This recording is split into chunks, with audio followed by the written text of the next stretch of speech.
தளபதி இருக்கிறாங்கல்ல மாவட்ட செயலாளர், உங்கள்கிட்ட கேட்டாங்களா? பெருமையாக சொல்லிட்டாங்க, அதுதான் பெருமை. உங்கள்கிட்ட கேட்க மாட்டேங்குது, அவர்கிட்ட.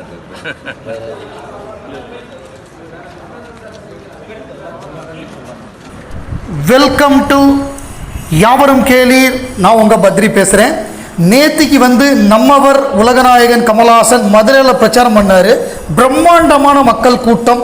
ஸோ அந்த கூட்டத்திற்கு நடுவே அவருடைய பிரச்சாரம் வெகு சிறப்பாக நடந்து முடிந்தது. அதில் குறிப்பாக அன்பே சிவத்தில் வரக்கூடிய சில விஷயங்களை பகிர்ந்துக்கிட்டார். ஏன்னா கம்யூனிஸ்ட் வேட்பாளர் சு வெங்கடேசன் அவர்களுக்காக பிரச்சாரம் பண்ண போயிருந்தார்.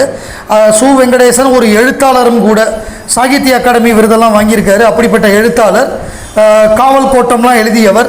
ஸோ அப்படிப்பட்ட வெங்கடேசனுக்கு பிரச்சாரம் பண்ணும்போது அந்த அன்பே சிவத்தில் நல்ல சிவத்துக்கும் அந்த அன்பரசுக்கும் வரக்கூடிய ஒரு கான்வர்சேஷன், அதாவது கமலுக்கும் மாதவனுக்கும்.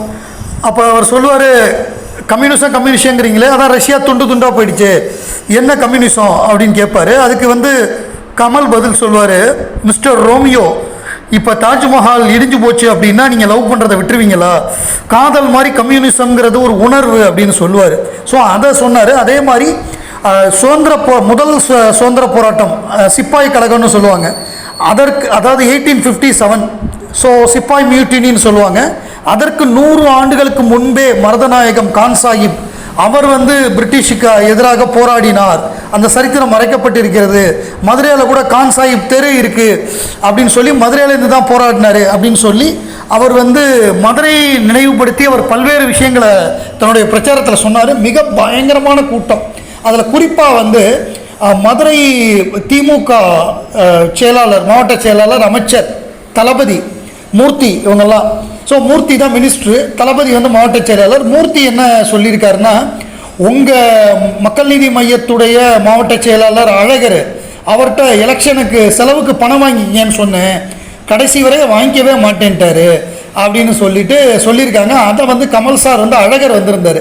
அழகர் நம்ம கட்சியுடைய பொதுச் செயலாளர், கமல் சார் 3 பேரும் இந்த விமான நிலையம் போகிறதுக்கு முன்னாடி அப்போ சொன்னாங்க, உங்களை பற்றி ரொம்ப பெருமையாக இருக்குன்னு. கமல் சார் சொல்கிறாரு, சார் நான் உங்கள்கிட்டே வாங்க மாட்டேன், அவங்கள்ட்ட எப்படி சார் வாங்குவேன் அப்படின்னு அவர் சொல்கிறாரு. ஸோ இதை தான் கமல் சார் சொல்லியிருந்தார். நடக்கக்கூடிய நிகழ்ச்சி நம்ம வீட்டு நிகழ்ச்சியாக இருக்கணும், நம்ம போய் அங்கே கை நீட்டிடக்கூடாது, அவர்கள் நிகழ்ச்சியில் போய் நம்ம கை நீட்டிடக்கூடாது, தேர்தல் செலவுக்குன்னு யாரும் பணம் வாங்கிடக்கூடாது அப்படின்னு அவர் சொன்னார். அதை நம்முடைய மக்கள் நீதி மையம் கட்சி மாவட்ட செயலாளர்கள் கரெக்டாக ஃபாலோ பண்ணிகிட்டு இருக்காங்க. எந்த இடத்துலையுமே திமுகவிடம் தேர்தல் செலவுக்கு கை நீட்டாமல் பிரமாதமாக பண்ணுறாங்க. அதே மாதிரி கமல் சார் தன்னுடைய வாகனத்தில் தான் பிரச்சாரம் பண்ணுறாரு. இது எல்லாமே ரொம்ப ஆரோக்கியமான விஷயம். நாடு இருக்கிற நிலைமையில் நம்ம பிஜேபிக்கு எதிராக நம்ம ஒரு கூட்டணியை ஆதரிக்கணும் அப்படிங்கிற ஒரு நல்லெண்ணத்தோடு பண்ணக்கூடிய ஒரு பிரச்சாரம். ஸோ அந்த பிரச்சாரம் மக்கள் மத்தியில் வெகுவாக போய் சேர்ந்ததை தாங்க முடியாமல் தான் சில என்ன சொல்கிறது, 4ஆம் தர அரசியல்வாதிகள் தங்களுடைய தகுதி என்ன அப்படிங்கிறது தெரியாமல் அந்த கட்சியிலேருந்து தூக்கி விட்டாங்கன்னா, தேர்தல் தோல்விக்கு அப்புறம் அவங்கள தூக்கி விட்டாங்கன்னா அவங்களுக்குலாம் அட்ரஸே இருக்காது. அப்படிப்பட்டவர்கள் உலகநாயகனை விமர்சனம் பண்ணிக்கிட்டு இருக்காங்க. அது ஒரு பக்கம் இருக்கட்டும். நம்மவர் படிப்பகம் அப்படின்னு ஒரு விஷயம் நான் ஏற்கனவே சொல்லியிருந்தேன். நம்மவர் படிப்பகம் அப்படின்னு மதுரையில் இருக்கக்கூடிய மலைச்சாமிபுரம் அப்படின்னு ஒரு தலித் ஏரியா. அந்த பகுதியில் அவங்க படிக்கிறதுக்கு எதுவுமே இல்லை. அவங்களுக்கு இந்த படிப்புக்காக அவர் நம்மவர் படிப்பகம் அப்படின்னு ஒன்று 10 லட்சம் ரூபாய்க்கு மேலே செலவு பண்ணி அங்கே புத்தகங்கள்லாம் வாங்கி சொந்த கட்டடத்தை கட்டி கொடுத்து வட அமெரிக்க கமல்ஹாசன் நற்பணி இயக்கம் அவங்க ஏற்பாடு பண்ணது. ஸோ அவங்க பண்ணி அது வெகு சிறப்பாக நடந்துக்கிட்டு இருக்கு. நிறையா புத்தகங்கள் அங்கே இருக்குது. அந்த பகுதி மக்கள்லாம் படிச்சுக்கிட்டு இருக்காங்க. இது பல ஆண்டுகள், ஒரு 20 வருஷத்துக்கு முன்னாடி அயோத்தி குப்பத்தில் நம்மவர் கமல்ஹாசன் அவர்கள் அந்த பகுதி மக்களுக்காக லைப்ரரி, ஃப்ரீ லைப்ரரி ஏற்பாடு பண்ணி கொடுத்தாரு. அதில் 10 லட்சம் ரூபாய்க்கு மேலே புத்தகங்கள் அவரே வாங்கி கொடுத்தாரு. அந்த இடமும் அவரே கட்டி கொடுத்தாரு. அது இப்போ கூட பயன்பாட்டில் இருக்குது. அதை உடல் தானம் பண்ணிவிட்டு அதையும் பண்ணார். அந்த இயர் எனக்கு கரெக்டாக ஞாபகம் இல்லை, நான் அதை ரெஃபர் பண்ணி சொல்கிறேன், புக்கை பார்த்து ரெஃபர் பண்ணி சொல்கிறேன். அது கண்டிப்பாக அயோத்தி குப்பத்தில் அந்த இது இன்னும் பயன்பாட்டில் இருக்குது. அன்னை ராஜலட்சுமி நூலகம்னு நினைக்கிறேன் அந்த நூலகத்தோட பேர். ஸோ அது இன்னும் இருக்குது. அந்த நம்மவர் படிப்பகம் இருக்கக்கூடிய மலைச்சாமிபுரத்துக்கு நம்ம மாவட்ட செயலாளர் அழகர் வந்து கமல் சாரை கூட்டு போனார். அந்த பகுதி மக்கள்லாம் உணர்ச்சி வசப்பட்டாங்க. அவங்களாம் அப்படியே கண்ணீர் வடித்து, ஏன்னா இவர் இவ்வளோ தூரம் பண்ணி கொடுத்துருக்காரு, இங்கே நேரடியாகவே வந்திருக்காருன்னு சொல்லி பலத்த கைத்தட்டல். அவங்கள்ட்ட ஒரு நிமிஷத்துக்கிட்ட பேசினார். ரொம்ப நல்லா இருந்தது அந்த ஸ்பீச். அந்த வீடியோ நான் பார்த்தேன், ரொம்ப பிரமாதமாக இருந்தது. அது உங்கள் பார்வைக்காகவும் நான் அந்த வீடியோ போடுறேன். சூப்பராக இருந்தது கமல் சார் பேசினது, அவங்களுடைய ரெஸ்பான்ஸு.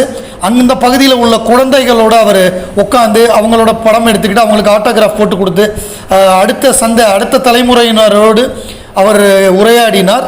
ஸோ அதெல்லாம் வந்து ரொம்ப நல்லா இருந்தது, பிரமாதமாக இருந்தது.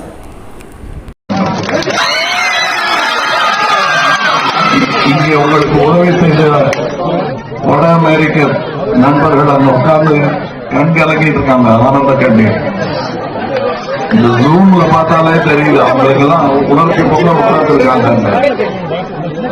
இப்ப அவங்களுக்கு நான் செய்து கொடுத்திருக்கும் சத்தியம், இது வாக்குறுதி அல்ல, சத்தியம் என்னன்னா, நீங்க இந்த மாதிரி ஒரு படிப்பகம் பண்ணீங்கன்னா நான் அதுக்கு பதிலுக்கு ஒண்ணு பண்ணுவேன். நீங்க 2 பண்ணா நான் பதிலுக்கு 2 பண்ணுவேன்.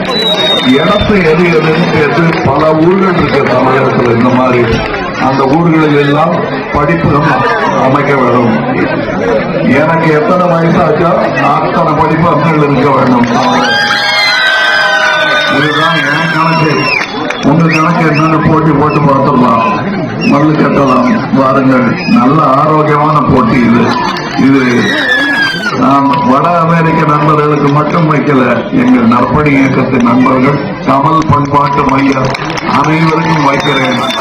இது தேர்தல் வாக்குறுதியெல்லாம் இல்லை, என் வாழ்நாள் பூரா நான் எனக்கு ஓரளவுக்கு வசதி வந்ததும் செய்ய ஆரம்பித்த வேலை, 45 வருடமாக நடந்து கொண்டிருக்கும் வேலை.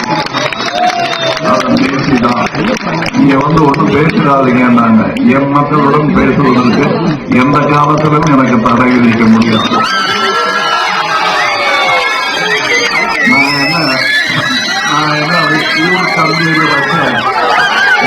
ஊர் சந்தையில வச்ச சிலையில துணி போட்டு மூடுறது தூக்கிடுவேன்.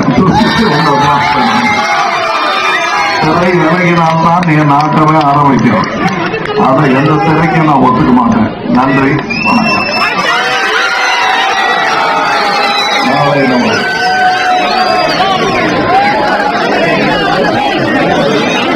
இன்னொரு விஷயம் ஞாபகம் வருது. மதுரை ஏப்ரல் 11 ஆரம் வீரப்பன், இதெல்லாம் நினைக்கிறப்ப வேற ஒரு விஷயம் ஞாபகம் வருது. அதாவது என்னென்னா, 1985ஆம் ஆண்டு ஏப்ரல் 11ஆம் காக்கி சட்டை ரிலீஸ் ஆச்சு. அதாவது இந்த தமிழ் புத்தாண்டுக்கெல்லாம் படம் ரிலீஸ் பண்ணுவாங்க. அது வந்து ஒரு 3 நாளைக்கு முன்னாடியே ஏப்ரல் 11 வெளியாச்சு. அதை இப்போ சமீபத்தில் 2 நாளைக்கு முன்னாடி மறைந்த சத்யா மூவிஸ் அதிபர் ஆரம் வீரப்பன் அவர்களுடைய படம். ஸோ ஆரம் வீரப்பன் எப்படின்னா, அந்த படத்துடைய கதையை வந்து GM குமாரும் லிவிங்ஸ்டனும் நம்ம சத்யா மூவிஸில் போய் சொல்லியிருக்காங்க. அப்போ கமல் வந்து பாம்பேக்கும் சென்னைக்கும் ஆந்திராக்கும் பெங்களூருக்கும் பறந்துக்கிட்டு இருந்த நேரம், லைஃப்பில் வந்து பீக் பீரியட் அது 1984, 85 அந்த காலகட்டங்கள்லாம் ஹிந்தி, தமிழ், தெலுங்குன்னு பறந்துக்கிட்டு இருந்தார். அப்போ பாம்பேயில் போய் கதை சொல்லியிருக்காங்க. கதை சொன்னோடனே கமல் சார் ஓகேன்ட்டார். உடனே அவங்க மற்ற எல்லாமே ராஜசேகர டைரக்டராக போட்டு மியூசிக் இளையராஜா, சத்யராஜ், அம்பிகா, ராஜீவ் எல்லாம் இது பண்ணி அந்த படம் மாபெரும் வெற்றி பெற்றது. அதாவது அந்த படத்துக்கு வந்து 135வது நாள் விழா வந்து மதுரையில் கொண்டாடினாங்க. மதுரைக்கு உலகநாயகன் கமலஹாசனே வந்திருந்தார். கமலஹாசனுடைய தந்தையார் அவரும் வந்திருந்தார் அங்கே. ஸோ அந்த விழா வெகு சிறப்பாக நடைபெற்றது. அங்கே வந்து அந்த திரைப்படம், அதாவது 135 நாள் பெரிய வெற்றி அங்கே மதுரையில். அதாவது மதுரை ரீஜனில் சகலகலாவல்லவனை விட வசூலில் மிஞ்சின படம் அது. ஸோ அந்த மாதிரியான ஒரு வசூலை மிஞ்சின படம். சென்னையிலையும் அந்த படத்தோட வெற்றி விழா மிக பிரம்மாண்டமாக கொண்டாடப்பட்டது. அப்போ வந்து நெடுஞ்செழியன் வந்திருந்தார், நாவலர் நெடுஞ்செழியன். ஏன்னா அவர் தான் நம்பர் 2ஆக இருந்தார். இப்போ எம்ஜிஆர் கொஞ்சம் உடல்நிலை சரியில்லாமல் இருந்தார். 84 வந்து அவர் புரூக்லின் போய் அவருக்கு வந்து சிகிச்சை முடிஞ்சு அவர் வந்திருந்தார். கொஞ்சம் உடம்பு முடியாமல் இருந்தார்.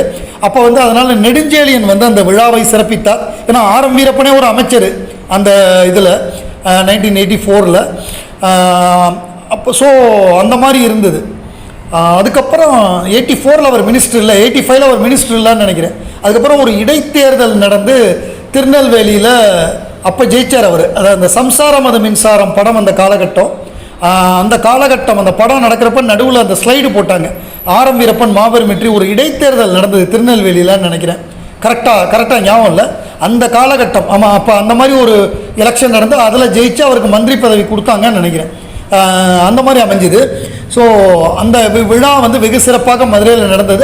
இதுக்கு தனியாக நான் ஒரு வீடியோவே முன்னாடி போட்டிருக்கேன். காக்கிச்சட்டை வெற்றி விழா மதுரையில் அது என்னென்னலாம் நடந்துச்சு, யாரெல்லாம் வந்திருந்தாங்க, அதுக்கு எந்த தியேட்டரில் அது நடந்தது, காலையில் என்னென்ன நிகழ்வுகள், கமலஹாசன் ரசிகர் மன்றம், நற்பணி மன்றம் நிகழ்வுகள், அதெல்லாம் நிறையா விஷயங்கள் நடந்தது. அது முடிஞ்சு தான் அந்த ஃபங்க்ஷன் நடந்து அது சிறப்பாக நடந்து முடிஞ்சுது. ஸோ இந்த மாதிரி பல்வேறு அனுபவங்கள் நமக்கு மதுரை அப்படின்னு ஒன்று. ஏப்ரல் 11 போட வேண்டியது நான் ஏப்ரல் 12 போடுறேன். நேற்றுக்கே அதை போட்டிருக்கணும், நேற்றுக்கே அதை விட்டு போச்சு. ஸோ அதனால தான் அந்த மதுரை அப்படின்னோடனே, மதுரை ஆரம்பினோடனே எனக்கு காக்கிச்சட்டை ஞாபகம் வந்தது. காக்கிச்சட்டை வணிக ரீதியாக மிக பெரிய வெற்றி பெற்ற படம். பாடல்கள் பயங்கரம், பரபரப்பான ஸ்க்ரீன் பிளே, உலகநாயகனுக்கு ஏராளமான ரசிகர்களை பெற்று தந்த படம். அந்த ஒத்த கையில் அவர் தண்டால் போடுறது தான் போஸ்டராக இருக்கும். பயங்கரமான ஒரு வெற்றி படமாக கமலுக்கு அமைஞ்சது.